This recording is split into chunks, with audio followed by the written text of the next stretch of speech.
cher Philippe. Merci, Monsieur le Président, cher Jean-Paul, chers collègues.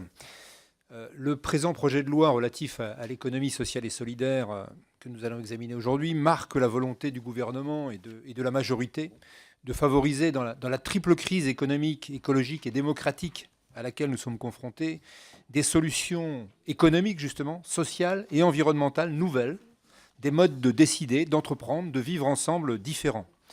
Je veux le rappeler en introduction, l'économie sociale et solidaire, c'est 10% de la population active occupée et des millions de bénévoles adhérents ou sociétaires. Le projet de loi que nous examinons vise 3 grands objectifs. Mieux définir le périmètre et les valeurs de l'ESS, mieux la structurer dans les territoires et au niveau national en rénovant le cadre institutionnel, et enfin lui permettre de changer d'échelle et de se développer. Autrement dit, il s'agit de fixer un cadre permettant à l'ESS de grandir, de construire une stratégie de croissance plus ambitieuse, plus riche en emplois, plus juste et plus durable. Il s'agit de donner les moyens à l'économie sociale et solidaire de, si vous me permettez l'expression, polliniser l'économie classique pour contribuer à remettre l'humain au service de celle-ci. Je partage bien évidemment totalement cette ambition. Le titre premier de ce projet de loi est consacré à la définition du champ de l'économie sociale et solidaire et à la structuration des politiques qui y concourent. Le titre 2 comprend des dispositions facilitant la transmission d'entreprises à leurs salariés. Les titres 3 à 6 entendent moderniser et développer les différentes familles de l'économie sociale et solidaire, respectivement les coopératives, les sociétés d'assurance, les mutuelles et les institutions de prévoyance, les associations et les fondations et fonds de dotation. Le secteur spécifique de l'insertion par l'activité économique est concerné par le titre 7. Enfin, le titre 8 contient des dispositions diverses. Produire autrement, entreprendre autrement, consommer autrement sont autant de préoccupations qui entrent en résonance directe avec le champ de compétences de notre commission et qui justifient qu'elle se soit saisie pour avis de ce texte. Cohésion sociale et territoriale, on revient pratiquement à ce qu'on disait il y a quelques minutes, ancrage territorial des emplois, responsabilité sociale et environnementale des organisations, protection de l'environnement et des ressources, développement durable. La commission a limité sa saisine, Jean-Paul Schangen nous l'a rappelé, à 16 articles, afin de se concentrer sur les notions d'utilité et de responsabilité sociale et sur l'ancrage territorial de l'économie sociale et solidaire. Les auditions auxquelles j'ai procédé en tant que rapporteur pour avis, seul ou conjointement avec le rapporteur au fond de la commission des affaires économiques, ont confirmé la pertinence de ce projet de loi. Tous les acteurs que nous avons rencontrés l'ont accueilli avec une grande satisfaction, ce qui confirme qu'il était très attendu et qu'il répond vraiment à un réel besoin. Je voudrais saluer l'équilibre trouvé par le gouvernement et nos collègues du Sénat, qui ont voulu à juste titre que le périmètre de l'ESS ainsi redéfini soit le plus inclusif possible, combiné à un niveau d'exigence relevé. Aussi, le projet de loi intègre non seulement les acteurs dits historiques, coopératives, mutuelles, associations, définis comme faisant automatiquement partie de l'ESS par leur statut, mais aussi de nouvelles entreprises qui en partagent les valeurs et les principes, mais pas forcément les statuts. Ces 2 modes d'entreprendre concourent aujourd'hui en France à créer non seulement de l'activité, mais aussi de l'emploi et à articuler activité économique et utilité sociale.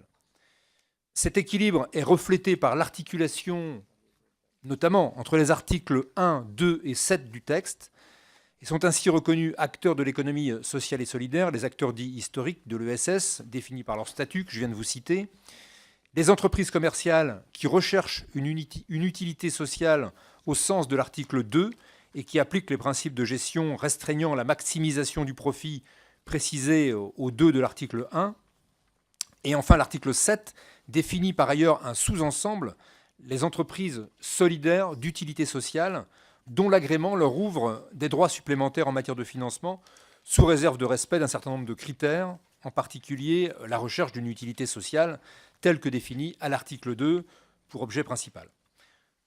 L'utilité sociale est donc bien au cœur de la définition de l'économie sociale et solidaire, en particulier pour les nouveaux acteurs. Et je me félicite à ce stade que le développement durable n'y ait pas été oublié.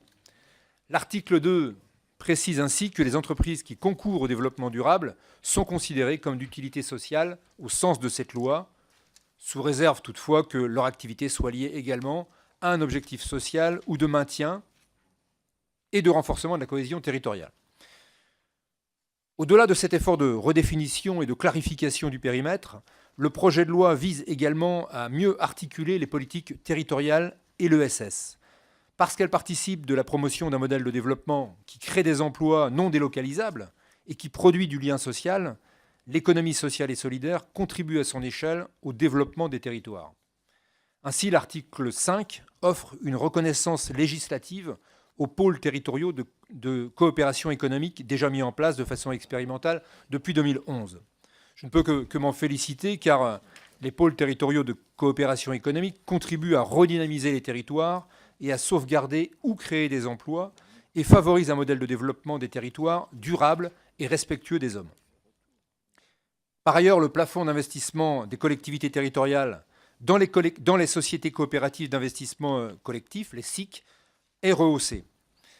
Le Sénat a également introduit l'article 5A qui prévoit l'intégration par les régions d'une stratégie territoriale de l'économie sociale et solidaire. Étant donné l'examen prochainement du texte sur les régions, on peut légitimement s'interroger sur l'opportunité de maintenir cet article 5A.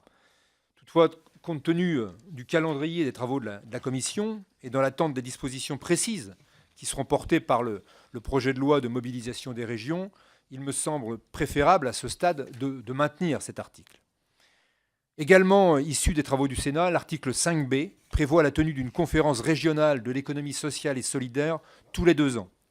Enfin, l'article 6 intègre un volet économie sociale et solidaire dans les contrats de développement territorial du Grand Paris. Concernant la gestion des déchets, l'article 49 complète les modalités d'exercice de la mission d'intérêt général des éco-organismes, constatant des synergies existantes. En effet, les entreprises de l'économie sociale et solidaire sont présentes dans le domaine de la gestion des déchets, domaine qui permet aux entreprises d'insertion de mener à bien leur mission principale de ramener vers le monde du travail des personnes en situation de fragilité. Leur mode d'entreprendre est de surcroît un atout pour combler les manques constatés dans certaines filières, faute de rentabilité suffisante. L'article 9 prévoit l'adoption d'un schéma de promotion des achats socialement responsables qui doit permettre de fixer des objectifs d'intégration sociale ou professionnelle de travailleurs handicapés ou défavorisés. Ce schéma comporte toutefois 2 limites. Seule la clause sociale est concernée et en sont exemptés les acheteurs publics dont le montant total annuel est inférieur à un seuil fixé par décret. Malgré tout, je pense qu'il faut néanmoins saluer ce nouveau dispositif qui va dans le bon sens, d'autant que la directive européenne sur les marchés publics qui vient d'être adoptée nous contraint à une certaine prudence. Le projet de loi contient également des dispositions concernant la responsabilité sociale et environnementale des entreprises. La suppression, sans doute par erreur, par une loi de 2010 des seuils applicables en matière de RSE avait placé les acteurs statutaires de l'ESS dans une situation plus contraignante que celle des sociétés commerciales. Ce projet de loi corrige donc cette anomalie pour respectivement les coopératives relevant de la loi de 1947, pour les coopératives agricoles et pour les sociétés d'assurance mutuelle. Naturellement, je soutiens pleinement la volonté du gouvernement de rétablir l'égalité de traitement, ce qui suppose, comme je vous le proposerai tout à l'heure par voie d'amendement, d'étendre notre effort d'harmonisation à l'obligation de soumettre le rapport extra-financier à un organisme tiers indépendant, conformément à l'article L225-102-1 du Code du commerce. Pour terminer, le Sénat a souhaité compléter le projet de loi par un article additionnel portant sur le commerce équitable, l'article 50 bis. On va voir, cet article additionnel apporte une définition juridique actualisée de la notion de commerce équitable et rend possible son extension à des échanges économiques nord-nord et non plus uniquement nord-sud. Ce projet de loi porte donc un objectif ambitieux et se donne les moyens de l'atteindre. Je vous proposerai de l'affiner encore pour les articles dont nous sommes saisis, en tous les cas, par quelques amendements, et je vous inviterai évidemment ensuite à l'adopter. Merci. Monsieur le rapporteur, merci beaucoup.